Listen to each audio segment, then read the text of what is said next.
Welcome to Choice Classic Radio. Like us on Facebook, subscribe to us on YouTube, and help keep this show alive by donating at choiceclassicradio.com. For more of your favorite old-time radio shows, join us on our companion podcast, Choice Classic Radio Detectives, where we bring to you tales from the greatest detective shows the golden age of radio had to offer. And now, with 526 episodes broadcast from 1941 to 1952, we bring to you The Inner Sanctum Mystery.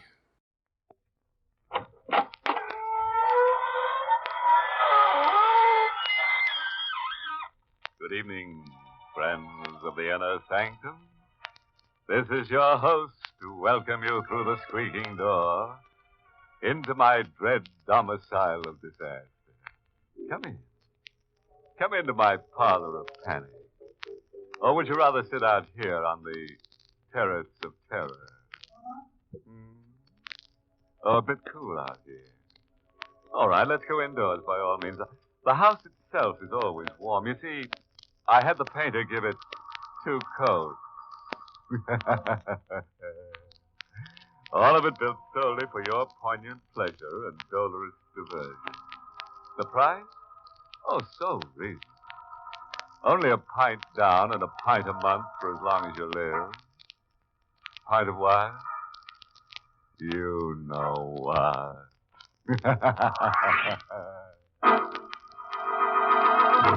Tonight's Inner Sanctum Mystery, The Eyes of My Murderer, was written by Emil Tepperman and stars Donald Bucher in the role of Barry with Charlotte Holland as Carolyn. Now, let's get down to business. Tonight, we hear the story of Carolyn Medford and the strange things that happened to her when she came to visit her aunt, Loretta Medford, on that grim evening of the 10th of June. But before we hear Carolyn's story, it will be necessary to consult a police report for the facts covering the 3 hours preceding Carolyn's arrival. I, Otto Frayne, Lieutenant of Detectives in charge of the Longview County Homicide Department, make this report of my own free will. It is well known that I have been collaborating with Loretta Medford, the writer, on a new radio series of half-hour shows based on my experiences as a homicide detective, which was to star Barry Adams in the featured role. Each evening at 9, after finishing my regular tour of police duty, it has been my custom to drive out to Loretta Medford's summer place on the North Shore, about 5 miles from town. There, we three, Loretta, Barry, and I, would work on the series till well after midnight. Last night, the 10th of June, I left my office as usual, promptly at 9. It was exactly 9:16 1/2 by my dashboard clock when I turned in from the highway to the private road leading along the shorefront to Loretta's cottage. I was a bit puzzled when I got out of the car because neither Loretta nor Barry Adams were on the porch where they usually waited for me. At that instant, it was exactly 9:17. I recalled checking the time on my wristwatch to make sure I wasn't too early. 9:17. It was at that precise moment that I heard the scream. It was coming from the direction of the private boat dock at the rear of the house. I ran across the lawn toward the dock with my gun in my hand. But when I reached the dock, there was nothing to be seen or heard. The darkness was thick and black. And then, not 10 feet away from me, I heard Loretta's voice. No, for the knife, please, no.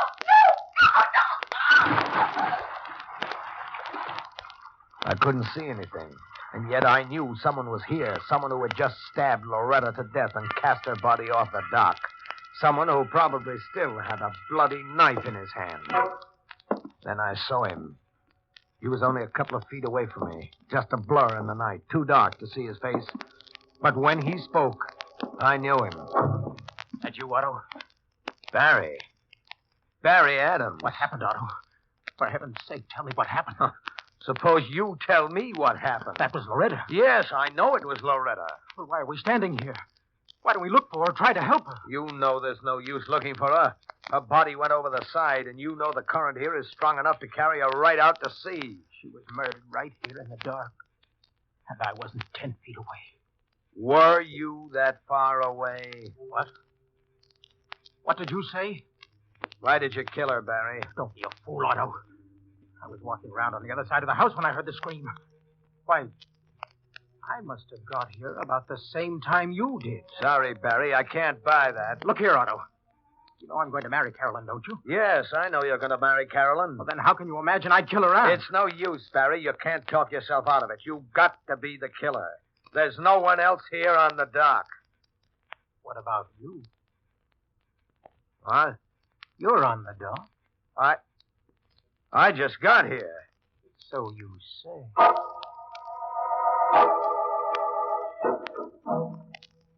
The house is so quiet. Hadn't we better wake up Mrs. Finch? Later, we'll take a look in Loretta's library just to You make don't have to keep that gun stuck in my back. Go on. Open the door. I can't. What's the matter with you?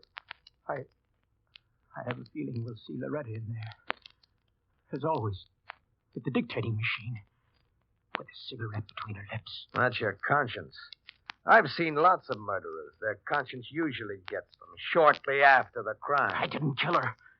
If Loretta were here, she'd tell us. But she isn't. She's out in the sea, wet and cold, No. with seaweed clinging to her, and your knife still in her throat. Stop it! Stop it! Well, will you open that door? All right.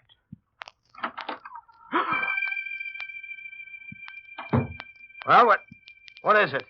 Why did you close that door again? Loretta. She's in there. You're crazy. She's in there, I tell you. Her hair all matted from the sea. A bloody wound in her throat. Get out of the way. Don't open it. Trying to tell me you saw a ghost? Well, if you didn't kill her, her ghost won't hurt you. Well, where is she? She isn't here. So you saw Loretta, I tell you, I saw her. With a wound in her throat. Say, how did you know she'd been stabbed in the throat? What do you mean? Just before you said she was floating in the sea with a knife in her throat. How did you know where she'd been stabbed? Oh, I didn't know. But you said it. Well, that was just third-degree stuff. I was trying to paint a picture for you to break you down.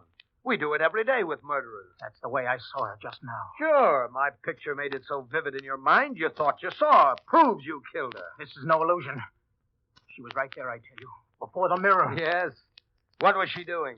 Standing or sitting? She... Or just floating? I don't know.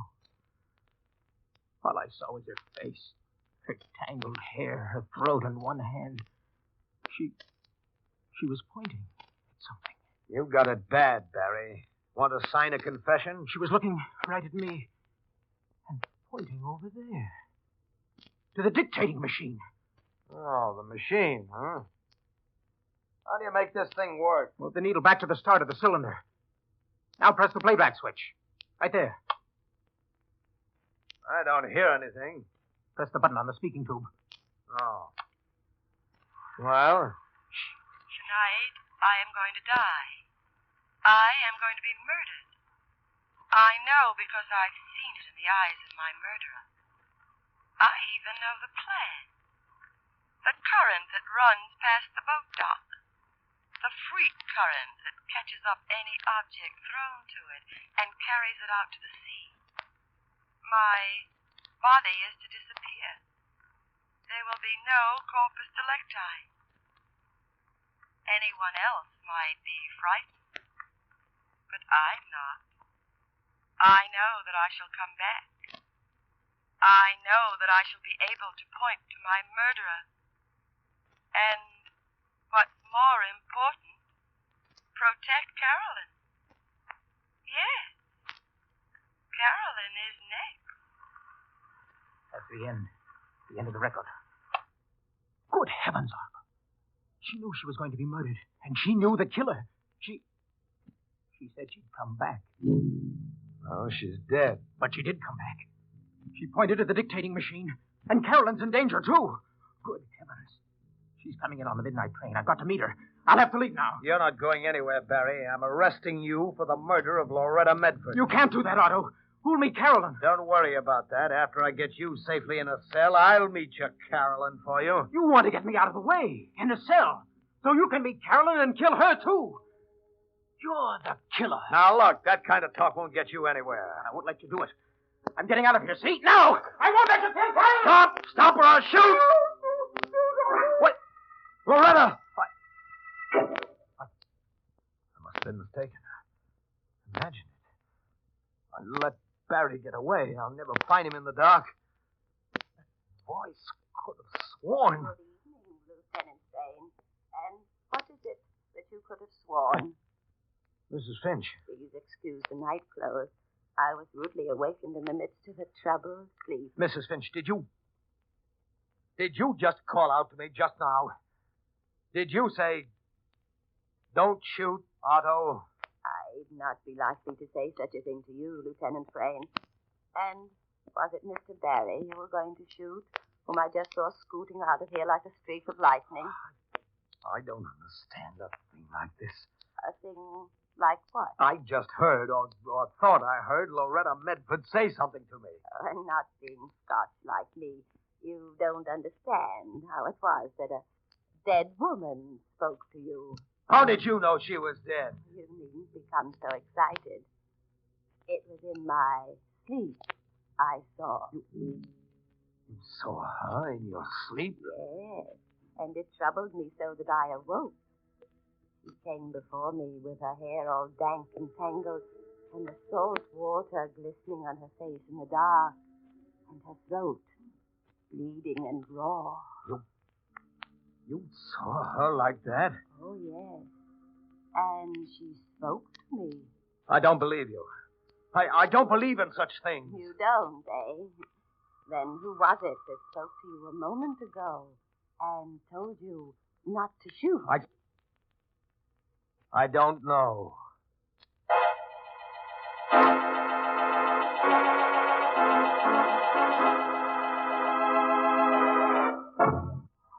Remember, I told you this was really Carolyn Medford's story.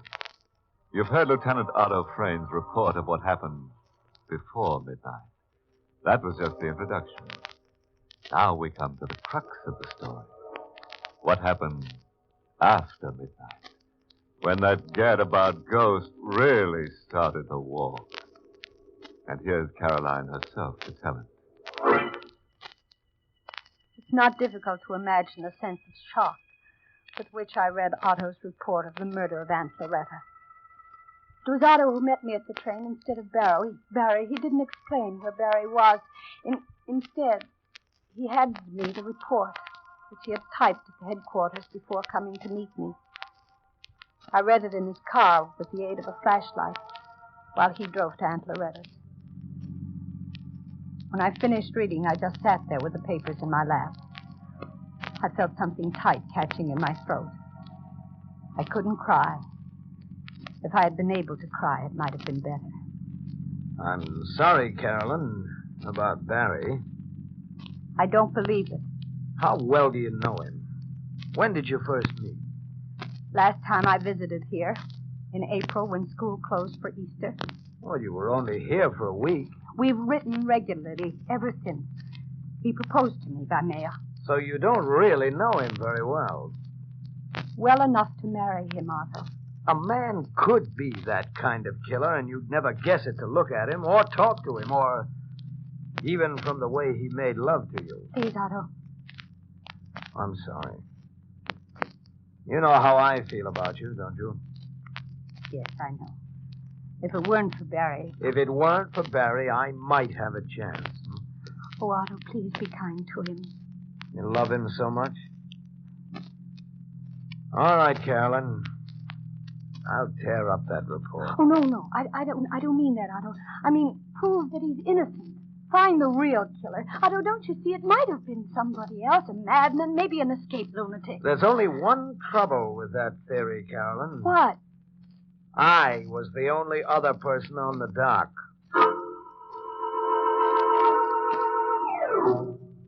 The cottage was brilliant with lights in every room when we arrived, as if to drive away evil spirits and ghosts. I was so tired and numb from the long train ride and from the shattering news I had heard that I stood with my eyes half closed while Otto rang the bell and Mrs. Finch opened the door.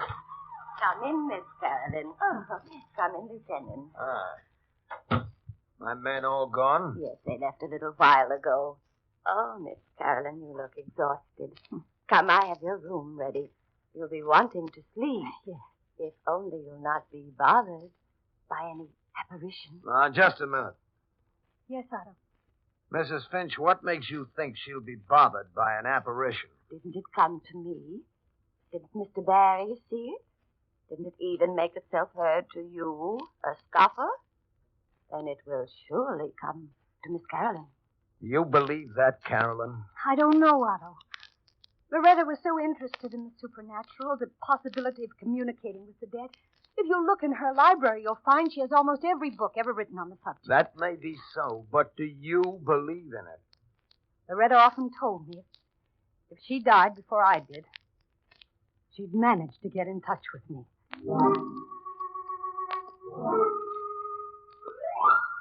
Mrs. Finch, who could have hated Loretta enough to kill her? Don't bother your pretty head with that now.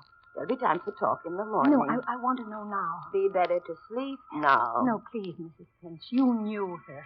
You knew her so well. You've been with her for 14 years. Yes, 14 years. Long enough to learn to hate her. What did you say? Don't look so startled. You too have cause to hate her, and so has Mr. Barry. What are you talking about? With her 38 years weighing heavy on her, and all those peroxides and creams and shampoos that she used. Do you know why? Because she wanted Mr. Barry for herself. Oh, no, I can't believe that. Burned her inside to think of Mr. Barry marrying you. She would gladly have died to stop it. And hasn't she done it? She goaded Mr. Barry into killing her, and now he'll be hunted and caught and executed. And wherever she is at this moment, if she can laugh, she's laughing. Oh, no, Mrs. Finch. How long I lay there after Mrs. Finch had left, I don't know. I was cold and shivering. My eyes were wide and sleepless as I lay taut in the bed, and my nerves were raw. So raw that the slightest sound grated. A sound at the window. My eyes flew toward it, and I glimpsed at the shapeless form out there in the night. And I saw the window slowly inching up. I must have leaped up by instinct like a terrified animal. And I was at the door, and it snatched it open. The corridor was still. There wasn't a sound. I dared not look back into my room at the window. I ran across the hall and pulled open the door of Mrs. Finch's room. Mrs. Finch! Mrs. Finch! There was no answer. The room was empty. Mrs. Finch wasn't there. Blindly, I turned and ran to the stairs. How I got down them without falling, I'll never know. But at the foot of the stairs, I stopped. And everything within me seemed to congeal. For there at my feet lay the body of Mrs. Finch. And her eyes were wide and staring. And her mouth was set in a terrible grin. And her head rested at a crazy angle on her shoulder. For her throat was cut almost from ear to ear. Stop it! Carolyn, stop it! I tell you, stop it! It's all right, Carolyn, darling. It's all right, darling. It's Barry. There now. Take it easy, honey. That's right. I felt the glaze leaving my eyes and the rush of blood subsiding from my temples. And then I saw Barry. He was standing there, and in his hand was a knife. And blood was dripping from the blade. Now, take it easy, Carolyn. Barry, the knife you killed. Oh, I didn't kill Mrs. Finch. I just picked the knife up in the kitchen. The killer must have thrown it away. Who's that? It's Otto. He must have heard me scream. He was watching for you outside in his car. I've got to get away, Carolyn. Why are you looking at me like that? You don't think I killed Mrs. Finch? Or Loretta? Oh, Stand still, Barry, or I'll shoot to kill. Now, don't move while I climb in through this window. Otto! All right, Barry. Drop the knife. Now, can you talk your way out of this one? Now, look here, Otto. They stood there arguing. I didn't know what they were saying. I only felt a great and terrible weariness, as if I had had enough of living, and would welcome death if only it meant sleep and rest.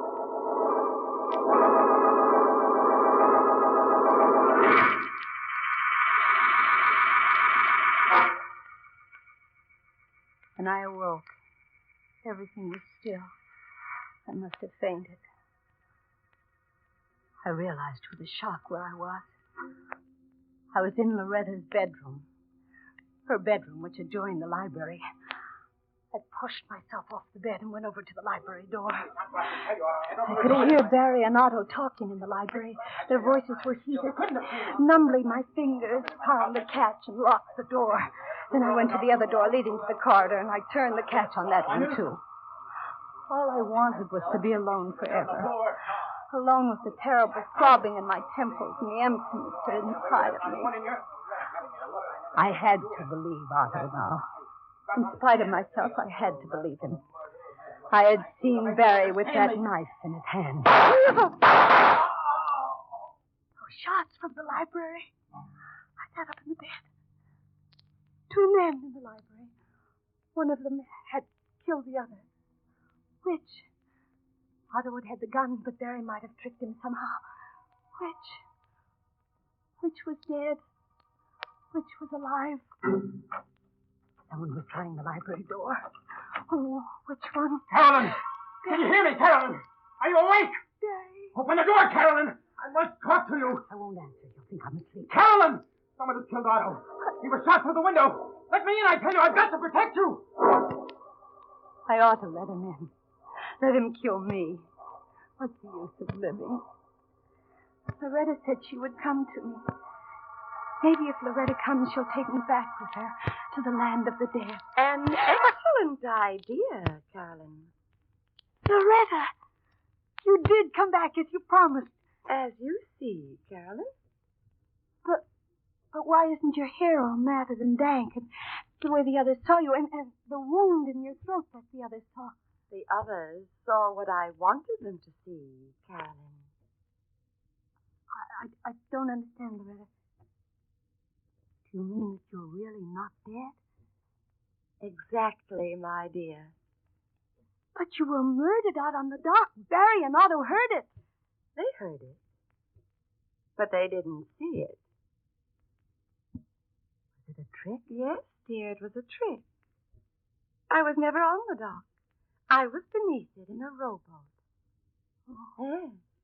And I screamed from the rowboat and made Barry and Otto each think that the other had murdered me. That gun you're holding, you just shot Otto with it? Yes, of course. So Barry is really innocent. Yes, dear. Oh, Loretta, you've done all of this because you really hate me. Yes, dear.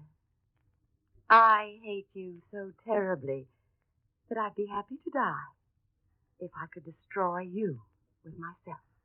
It's on account of Barry, isn't it? Yes. Yes, I could have forgiven you everything. Your youth, your looks, everything but Barry. I could have had him if you hadn't come along. But now you shan't have him because I'm going to kill you. Loretta. Then when Barry's caught, he'll pay for you and for all the others. Drop that gun, Loretta! Barry, you killed her. I had to, Carolyn. She'd have killed you. Barry. Darling, don't cry. Oh, there'll be no more ghosts between us. Ever.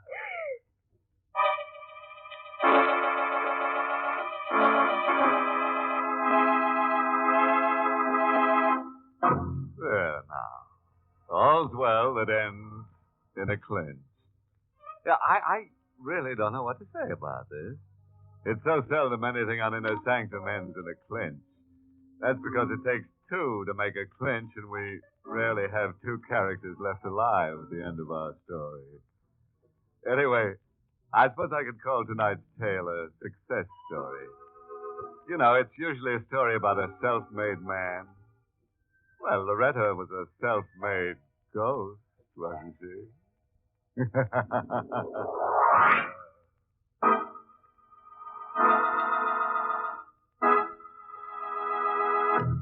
We invite you to join us again next week at this time for Inner Sanctum. This is the United States Armed Forces Radio Service, the voice of information and education.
That concludes today's episode.